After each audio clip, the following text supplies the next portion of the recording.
Back in the There we room. go. Back And, in the room. Welcome to ADHDville.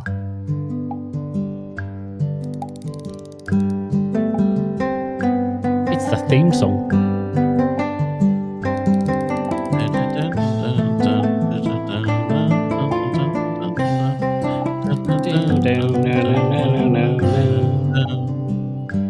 Guest post. Special guest. Special guest. Special guest. Special. Hello, I'm Paul Thompson. I was diagnosed with the combined ADHD and whatever 8 months ago. 8 months ago, Started off wow. well.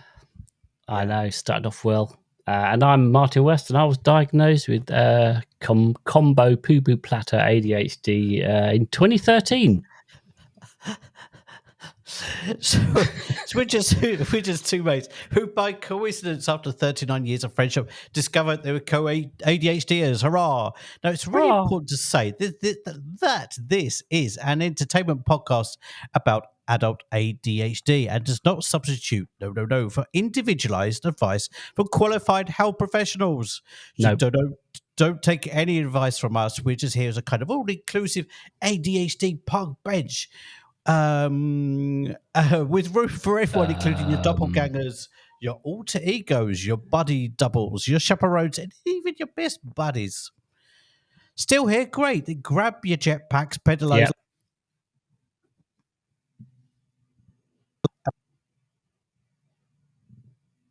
transport that we've created in our minds. Where we like to take where we like to take you to explore different parts of ADH and the D. Oh, we just managed to get through that. All right. So we start off, as always, at the town hall in the mayor's office, where we, the joint mayors of ADHD, take care of business. And today we have a guest. It's our TikTok. It's only our TikTok friend, David. Welcome, David. Hello, David. It is an honour to meet the worshipful mayors of ADHDville. Isn't it? Pleasure's ours. That was well rehearsed.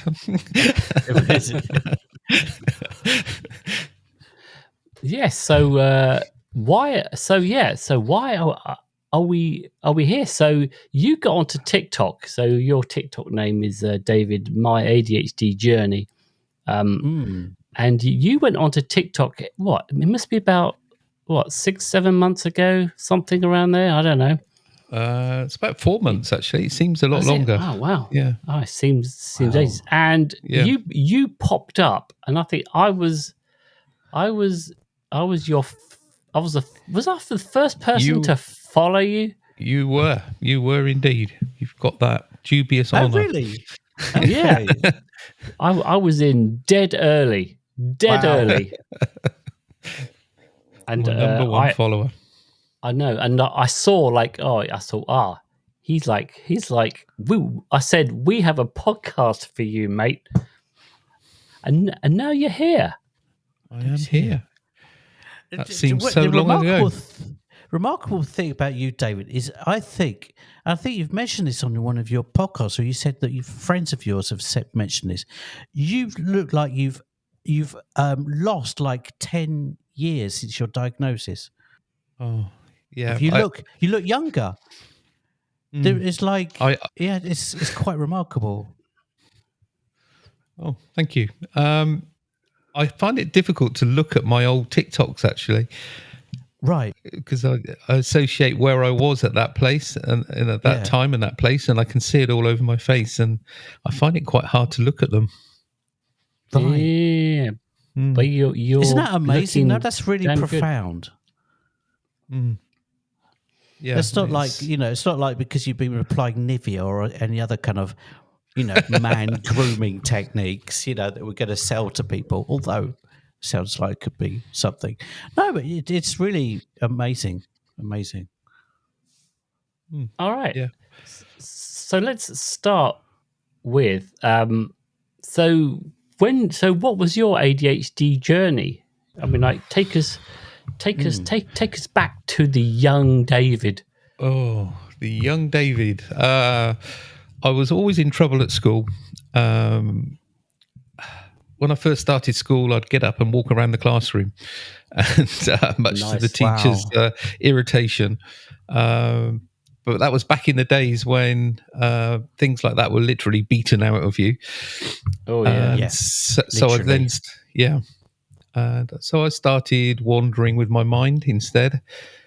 And I'd be looking out the window, or if we were reading, I'd either be 20 pages ahead or 15 pages Right. behind. Yeah. Oh yeah. Always being told off for talking, not concentrating, just all the usual sort of things that would scream ADHD nowadays. But back in the bad old days, nothing was known about it. Yeah, because we forget, don't we? It's like, we forget that in those days no one was talking about this stuff. No, there was no support. You were on your, or even worse, you were like, it was like, well, a violent kind of place to be. Yeah, and I knew somehow I was different. I knew I didn't quite fit in. And so I used humor a lot to try and deflect, my attention away from myself. It was I didn't have a bad childhood. It was it was a good childhood. But I didn't socialize outside of school. I had a lot of mates in school, but I didn't go out and play as such. So things were slightly different. So I just never quite felt like I fitted in. Yeah. How did that affect like school exams and those kind of shenanigans? I would revise probably 2 days before the exam. Right. And do enough to pass, or to skim, just scrape through. And all my school reports were saying David can do much better. He's really intelligent, and he just needs to focus, and he just needs to concentrate. And it used to drive my dad to despair. Yeah, could do better. See my me. dad had big aspirations for me. Yeah. Absolutely. Yeah. I think I've said this before. I'm a solid C plus student. I mean, that was my my average. You really? I didn't know that about you, Martin. Yeah, I was the same. Yeah, I always just got over the line. If there was a line, I was just on the right side of it. I think the most I ever got was like a B minus. Unless it was art, then it was all like top grades. Oh yeah, A's. Yeah, A's. I used to get A in art. Art, woodwork, and RE of all things. Oh goodness me! Wow. Yeah, but there we go. Because in our school, no one paid any attention to RE. It was just a non event. Yeah, I don't know why it interested me, but it did. I'm not a particularly religious person, but it was just one of those subjects that it just interested me. Wow. Okay. So then, like after school, what was like in the what kind of did you like higher education, or did you go straight into work? I went straight into work. I couldn't focus on education. I just knew education wasn't for me. At the time, didn't have a clue what I wanted to do. So I became a management trainee at Avon Rubber, which was a big local company to me in Bath. And what did they do? Obviously, our Australian listeners are thinking that it's a condoms.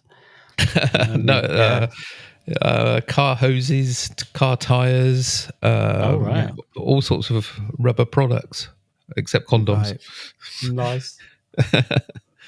And again, I was moved from department to department, so I had the variety. Didn't have to focus very much, and I actually enjoyed that. You're bouncing from department to department, given that you were in a rubber business. Oh, you're bouncing. Very nice. Oh, yes. Paul's woken up. So why were you bouncing? Why were you moving from department to department? Just not settling, or No, it was a part of the trainee scheme. Basically, they just hired someone to be a lackey in all the departments for a short period of time for 2 years. Right. So it was a good experience.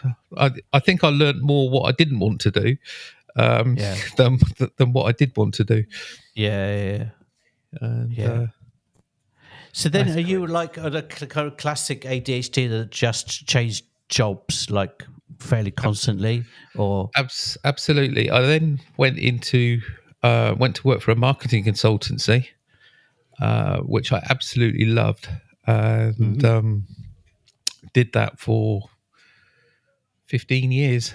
Wow. It was very good because you could every few weeks you were working on a different project, so there was a constant renewal of interest and excitement and different companies, different products, and so I really did enjoy that. Yeah, well, that's our game, isn't it, Paul? Advertising, design. Yeah. Where we even worked together for I think we worked together for about 4 or 5 years, maybe more. Wow, maybe more. Yeah, I know. In that heady world of London. So then, just before we came on air, we were talking about koi carp. So it was like podcast gold to me, in terms of ADHD kind of spontaneous kind of change, and not spontaneous. What's the word I'm looking for? You're looking for the word. When you jump from things, something just impulsivity. Impulsive. Right. Impulsive. Yeah. Thank God someone's got a brain around here. Yeah, exactly. Impulsivity. Okay. You bounced into koi carps. Yeah, I got a job for a software company. I was corporate sales marketing manager for a software company. Wow. Okay. And was doing really, really well. And then they hired another corporate sales marketing manager to work alongside me. And she had experience in the software industry, whereas I didn't. And I thought, she's better than me. And I did the classic imposter syndrome. And then felt I wasn't good enough for the job, stopped doing the work, and was fired. And so I then had to find a job quite quickly. I had been quite interested in koi carp. I kept them at home. So I made a big change. I thought, I can't do marketing. It's too hard for me. Obviously no good because I was fired. And so I went to work at a place that sold koi carp. Wow. Okay. Sounds fishy to me. Yeah, it's a bit of a fishy tale. And then I been there about 6 months, and the garden centre that owned the aquatic centre decided they were going to sell it. And the owner of the garden centre asked me whether I'd be interested in buying it on a Friday afternoon. And on the Monday morning, I signed the lease and had bought £50,000 worth of stock. Jesus. Wow. Yeah. Wow. That's £50,000 worth of stock. Talk us through that weekend, then, David. What did you like? I'd imagine, right? Go to the pub, have a pint. It The owner of I said to the owner of the garden centre, I haven't got that sort of money, and he said, "What money have you got?" So I phoned the bank manager and I said, "I want to buy an aquatic centre," and he said, "How much do you need?" And I told him, and he said, "I can't give you that, but I can give you, I think it was 20,000." And so I phoned the owner of the garden centre up, and he said, "Okay, we'll take the 20,000, and then you can pay us back the rest over 2 years." Right. And and so I did some really complex analysis of the figures on a scrap of paper, Right. and went and signed the lease on the Monday. Wow. Jesus, Yeah, that's I know. crazy. It And you is crazy. didn't consult,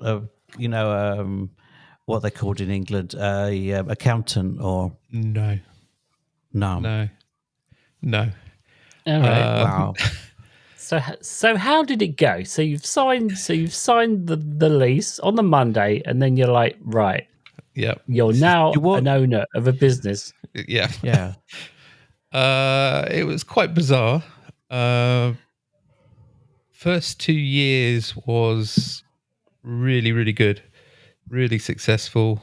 Okay. I used to go to Japan twice a year to buy fish, Well, and yep, which hang was on. Oh, Wow. all right. Stop here. Stop. Okay. So who do you That's a rabbit hole. That's a rabbit hole. The whole let's Japan thing. let's go down the Japanese buying koi carp rabbit hole because Yeah. this sounds great. I love this. I've been to Japan once, so I know it very little. But all right, so who are you going to meet over there? it's basically a wholesaler who acts as an intermediary and a translator. All right, stop alarm. And Yes. then they take you around to all the breeders. Most of the breeders are up in the north of Japan, in Niigata Right. area, and they take you around. Sounds And amazing. oh, it is amazing. A beautiful country. Yeah. In the autumn, it's all rice fields and lovely warm sunshine. And we used to go in March, and it's 6 foot of snow. Oh wow. Yeah. So Okay. it was So amazing. And you go around and you so you literally pick the ones you want. all right. I'll have Because Bob you here. you dug through 2 meters of snow first, and then Well, they're all in greenhouses. okay. They will have greenhouses, heated That's greenhouses. just by silly imagination. All right. So you're like, right, I'll have this bunch, and then they mark them. Yep. But Yep. how do you choose them? Oh, By the yeah. markings. Yeah, the pattern, the coloration, the markings, body shape. Believe it or not, there is good and bad body shape in koi. And I'm guessing they're more or less expensive based on like their physical characteristics. Yeah. So and you are sort of haggle a price. Were you like a high? I'm guessing the high end koi were like probably out of your range. I don't know. I'm guessing here. Oh, I think they sold one koi carp once for $1 million. Yeah. I mean, we used to sell fish. We used to buy in bulk for about 20 quid. The most expensive one that I sold was 3,500. Ooh, man! Wow, that's so all right. Yeah. It was an incredible experience. So how long were you over there for? So once you'd kind of go for a week. picked your fish, and you were like hanging out in the hotel, and were you? Just go for a week, and you probably visit 4 or 5 breeders a day. Wow. Holy moly. Yeah. And then they would all be shipped to the UK, or they'd have to swim, later. I guess. Yeah. Yeah. Pick them up at Heathrow. Well, yeah, I was almost thinking that they were like some form of homing pigeon. They Yeah. they just attached David's address onto it, and then right there you go, head that way. Well, Do they travel well? yeah.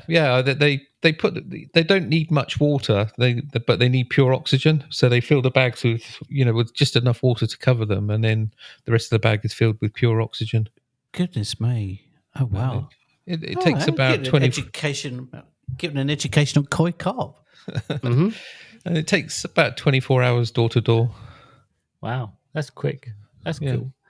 All right, and then it's all right. So they turn up, and then would you have people like customers, kind of like sort of awaiting for the Yes.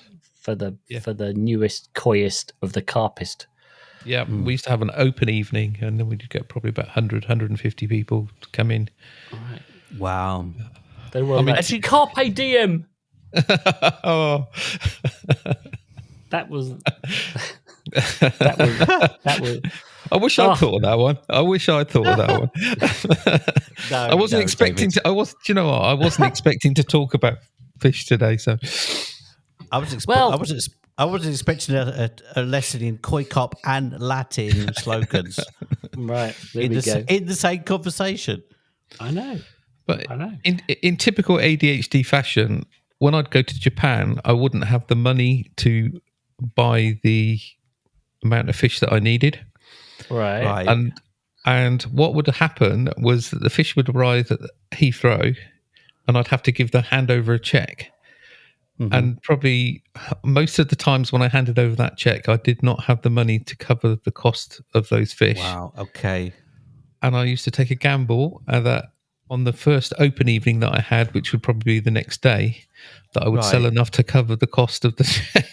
Wow. And I mean, looking back at it now, I don't know how I did it. I couldn't manage that level of stress. My God. That's like, but it worked every time. It worked every time. Sounds like the story of the famous boxing promoter called Don King. And he went to like the big American TV networks in the 1960s, saying that he had Muhammad Ali signed up for a fight, and do they want to buy the rights? Okay, and this turned out to be the one in Manila, the famous boxing. I think George Rumble Foreman. in the Jungle. Rumble in the Jungle, George Foreman and Muhammad Ali. But he had never spoken to Muhammad Ali. So he thought, I'll get the contract signed by the TV networks, then I'll go and have a word with Muhammad Ali. Yeah. I mean, just insane. Yeah. All right. Okay, so but I couldn't do it now. I really couldn't do it now. Right. Mm. Yeah. But there's some like, dopamine, Yeah. It's just like now you've been diagnosed with ADHD. You look back and think, oh, that's why. Yeah. I was just like getting your hit on the dopamine. Yeah. Which brings us on nicely to when did you think you had ADHD and get yourself diagnosed? Towards the end of the year last year, a lot of things in my life had started to unravel. I'd gone self-employed as a handyman, and suddenly, having gone from employment, all my structure was suddenly gone. All my daily substructure. Right. And I just collapsed without the structure. Yeah, I'm feeling that. Yeah. And I really got into a bad place. I'd end up sitting in my van. I really got into like ADHD paralysis. I'd sit in my van. I'd turn up for a job and then think, I can't do this. And it would be something that I've done dozens and dozens of times. Yeah. With no problems. And then suddenly I was thinking, I can't do that. I can't do it. I'm not able to do that. And so I'd just sit there. And of course, then that had a big financial impact. And And I've been having talking therapy. I've been diagnosed with anxiety, depression probably 5 years ago, Wow. Yeah. and Okay. been given antidepressants, which didn't really Mhm. touch it because I don't think I actually had anxiety and Yeah. depression. It was more to And do with the we talked about ADHD. it. We talked about it in the last podcast, and so it's a perfect example. Yeah. Amazing. Okay. And I was having talking therapy, and my counsellor, there was a joke. I made a typical joke. She said, "Have you done any of your art recently?" And I said, "No, I think I'm more autistic than artistic." And then she said something like, "Oh, have you looked at neurodivergency?" And I thought, "What's neurodivergency?" And from that joke, I went home Wow. and I googled, and up came ADHD, and I just read the symptoms, and I thought, "That's my personality. That is my personality on the page." Wow. And That's I actually phenomenal. burst into tears. It was absolutely Really? phenomenal. It was just such a sort of, oh my God, that's it. Yeah. And then I totally went into denial. Mhm. I thought, no, there's nothing wrong with me, inverted commas. I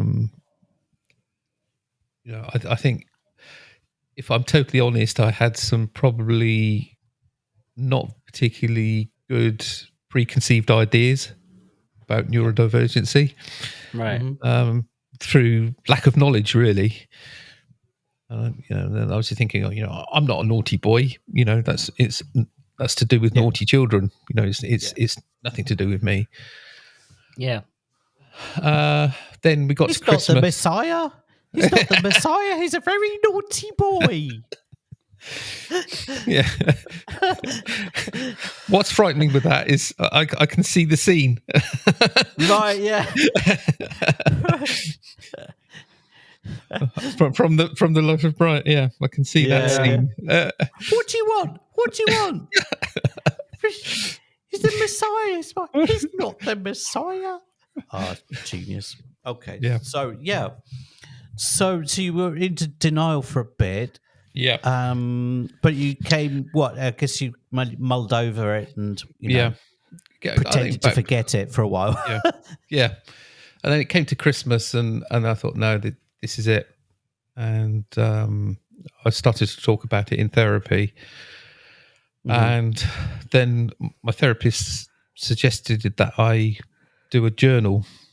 Started to journal. And of course, typical ADHD, I've never got a pen, or I've never got a piece of paper, or I've not got either. And so I thought, well, I'll do a video journal. And I'll do it on my phone. So I started it on my phone, and of course filled up my phone. And then I thought, I can post it onto TikTok. No one's going to watch it on there. And then that sort of snowballed from there. And Fabulous. I So I'm ended just up having curious. So if you were like in your van again going for an interview, how would it be different now from that episode that you talked about? How would it be different post diagnosis?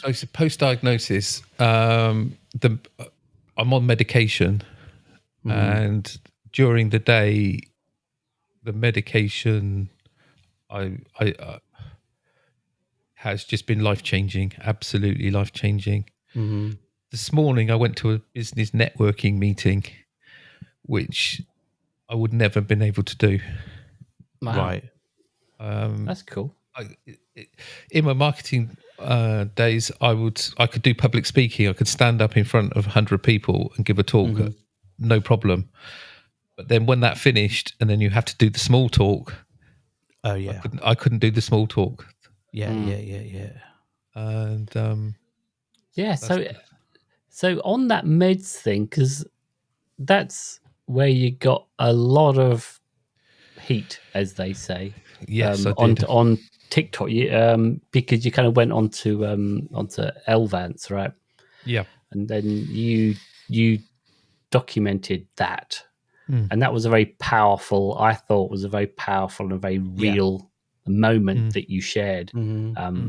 and everyone just went nuts for it. I mean, you went from like, some viewers like us to like, well, no, where are you now? Like 7,000, 8,000, somewhere around there. Yes, I think we've got 7,200 followers now. Right. And that video's been viewed, I think, 850,000 times. That's It's crazy. crazy. Wow, really? It's crazy. Goodness me. Yeah. How did you? Yeah, because obviously it was a very personal moment that you shared. When you were crying because you were on the, you were going on the LVATs for the first time. Yeah. Was that a kind of hard thing to share, or did it feel fairly right? It was very hard. I wasn't expecting to have that effect. Just to have a quiet mind for the first time ever in my life was just. I can't tell you how amazing it was. It really was, and I just thought, oh my God, life can be like this. Mm-hmm.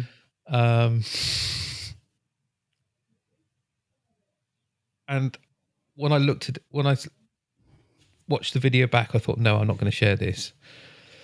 And then people, because I documented the rest of my journey, someone said, oh, how did you get on with your meds? How did you get on with the meds? And I was like, oh, and I had about 6 messages saying, how are you getting on?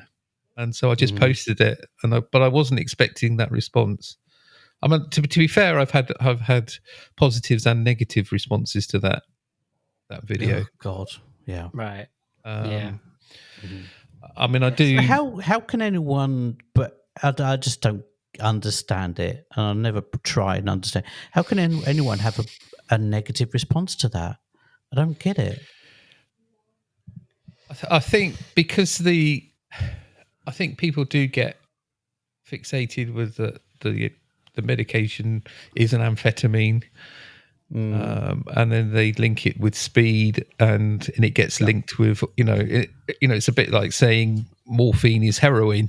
They are they are the same class of drugs, and they don't have the same impact on an ADHD brain that they do on a neurotypical brain. But I also think that they are just one part of the toolkit. Sure. The ADHD toolkit. And for me, it's been really useful because it's enabled me to get the systems and the structure back in place that I needed to sort of function better than I was. But ironically, if you just said I started taking Xanax, no one would bat an eyelid. No. I mean, Xanax is a really powerful form of medication, right? Yeah. But it's just been normalized, Yeah. I mean, I've had some quite abusive personal messages that I'm promoting it.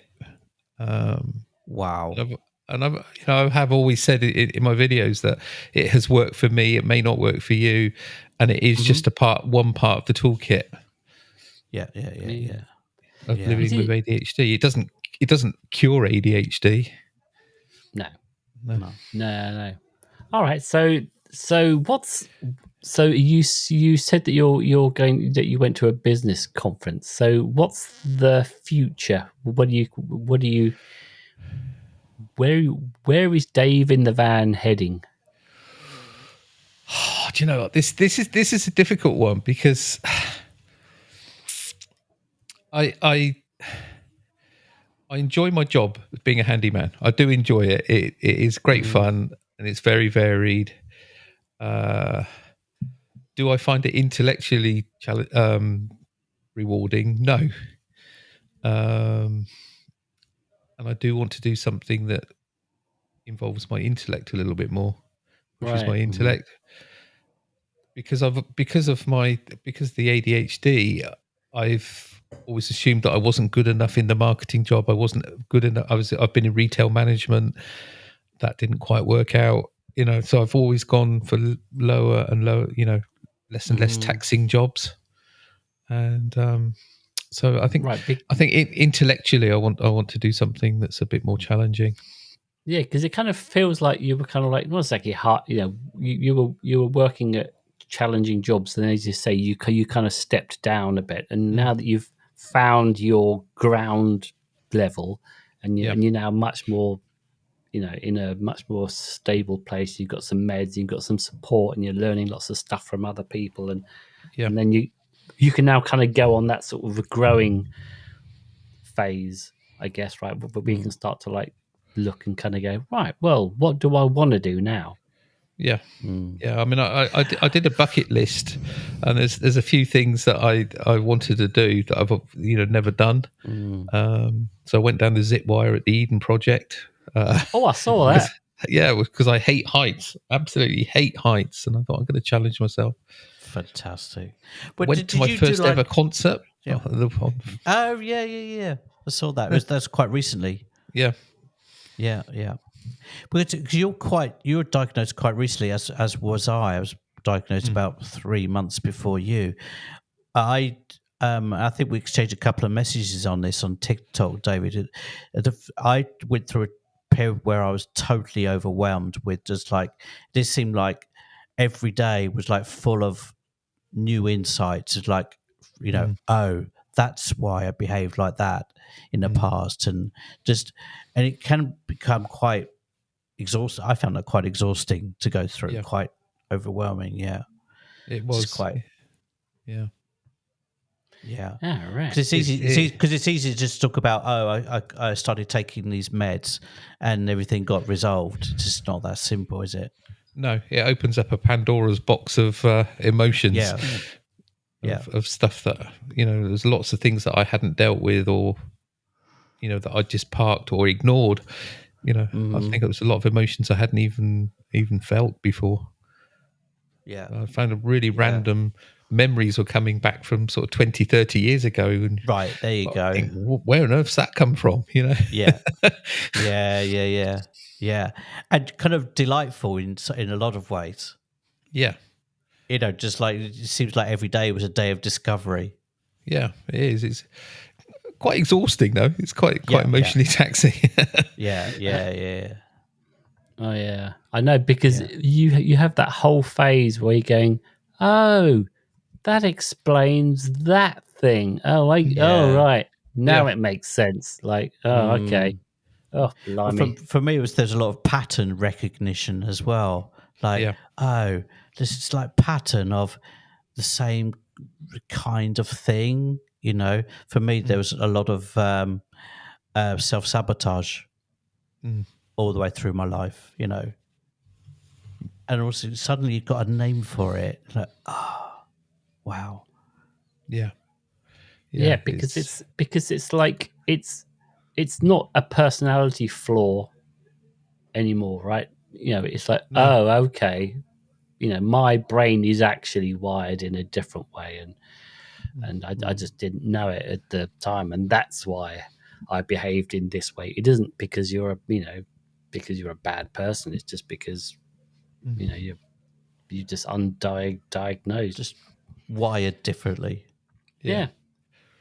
Oh, what a relief! Yeah, What a relief! I think it is. I think maybe we kind of get on to if there's anything else. Is there any other little topic snippet that you want to talk about? Otherwise, we'll get on to the last question. ADHDville. All right. No, I think if anyone, all I'd say is if anyone is not sure whether to get a diagnosis or not, just go for it. If you are,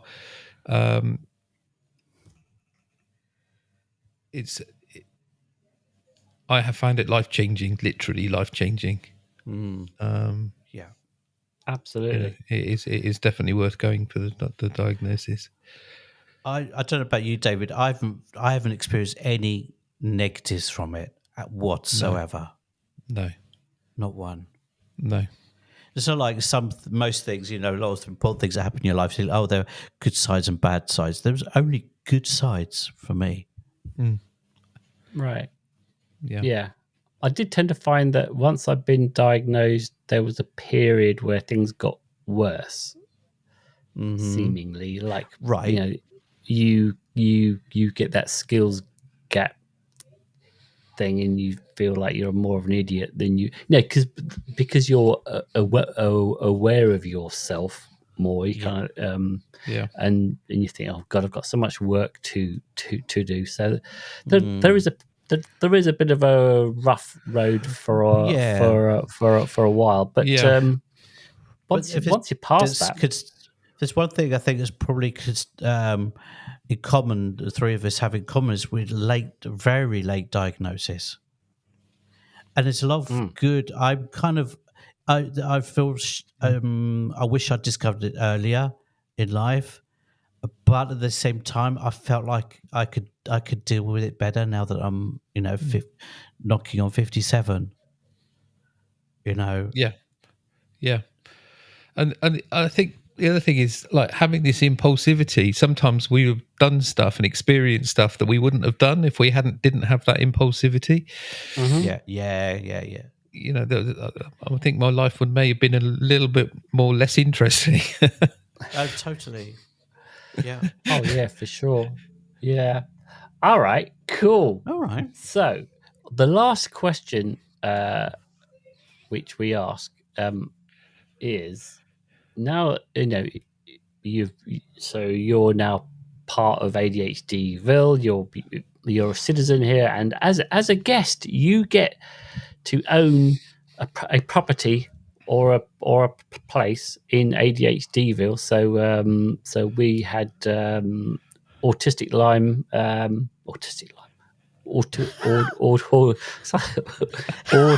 autistically meet Michael. He opened up the secondhand bookstore.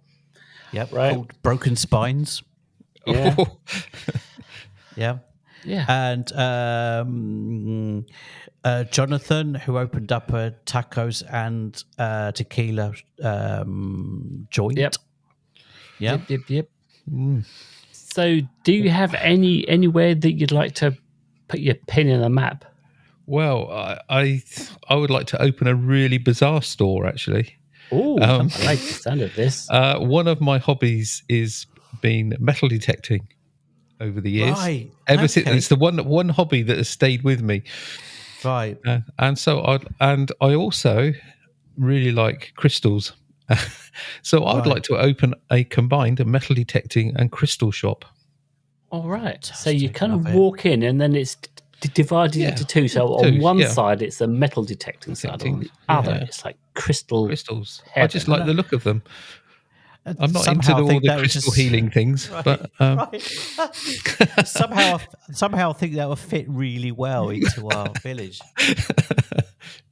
Right. Metal crystals. What are we calling this place? Yeah. Anyway, crystal tips. What was that? That animation in the 70s? Crystal tips and Alistair. Yeah. Mm-hmm. Oh yeah. I hadn't thought of a name for it.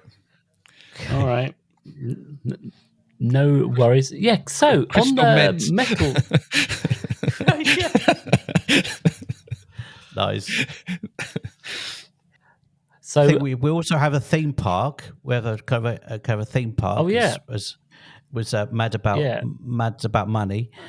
We also had a design shop. Chloe has a design shop. Yep. Ooh.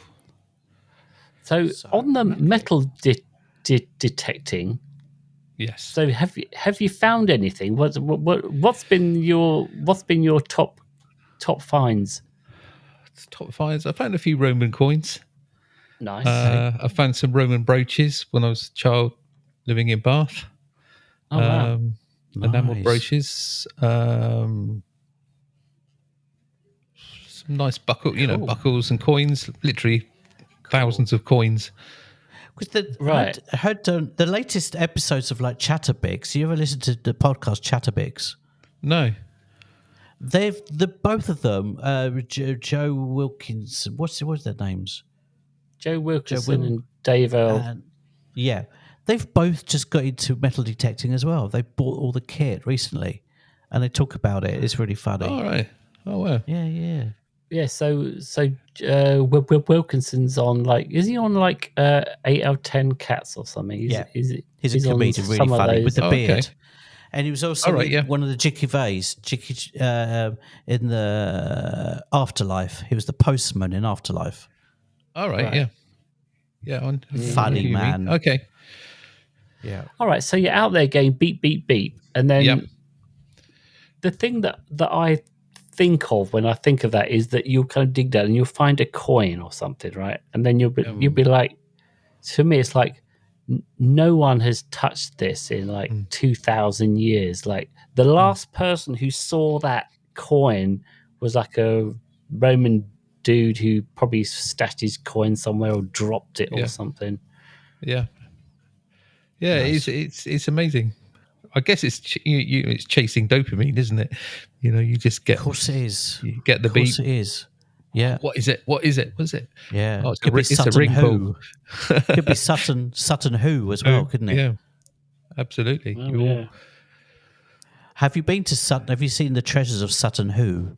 No, I haven't. Something I'd like to come back to the UK and go and see it. Yeah. I've been fascinated with archaeology for the last 3 or 4 years. We went up to the Lake District in the autumn, and we went up to Hadrian's Wall while we were there. Okay. We were close to. I was quite amazed at like the bits of that are still around.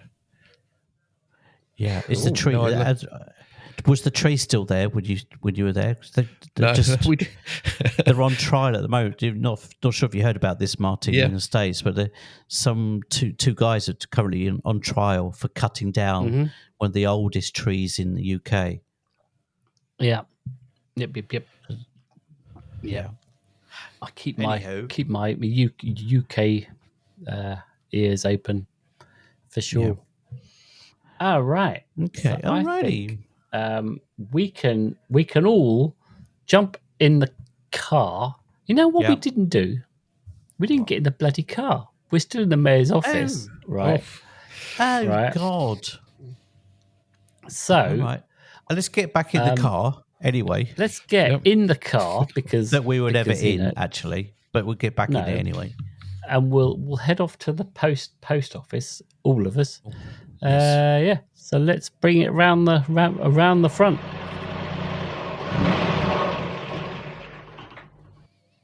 All right. Nice post office, by the way. Yes. Just want to say that your feedback is vital to us, and we'll be reading all your comments, and the best ones we'll be reading out on our podcast. So all feedback is very, very welcome. All right, and I have one that's just come in. Actually, Oh, I had one that's come in 32 minutes ago. So Leo Connor, up in Dundee, says of last week's episode, another brilliant episode. I always learn so much from you two, with a crying, laughing emoji. And I have to say that she's. I think I said this to you, Paul, that she's our first binge watcher. She's our first known binge watcher. I think who just Michael went was on a up big there. binge. Michael in Montreal is quite bingy. Right. I think he's quite bingy. And I know that you, David, put us on in your van. Yes, I do. I've unfortunately broken my phone, so the phone that connects to my Android Auto doesn't work at the moment. So I've missed you for about two or 3 weeks. But I've watched everything. I listened to everything up until that point. So, Nice, really fabulous. Love it. That's what I like to hear. It's great. Well, you have some great episodes coming up. I tell you that there's some absolute corkers. This week's actually that's out. Well, it'll be out episode 37 we've just uploaded. That one's great. It's got a great quiz in it. Oh yes, yeah. Oh, yes, it does. I shall skip to that one. Okay. Nice. I'm- All right, so Paul, this I think this this is your bit now. You've got the All right. agenda. Oh yes, it is. It's my bit. Your bit.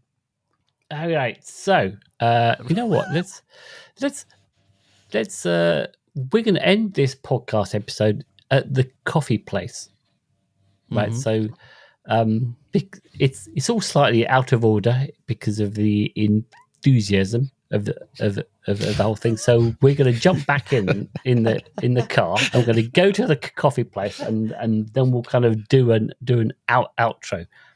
All right. Yes. Right. Back to the car.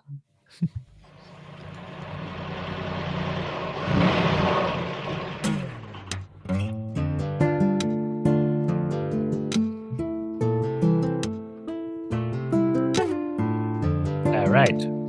Can I get anyone a drink while we're here?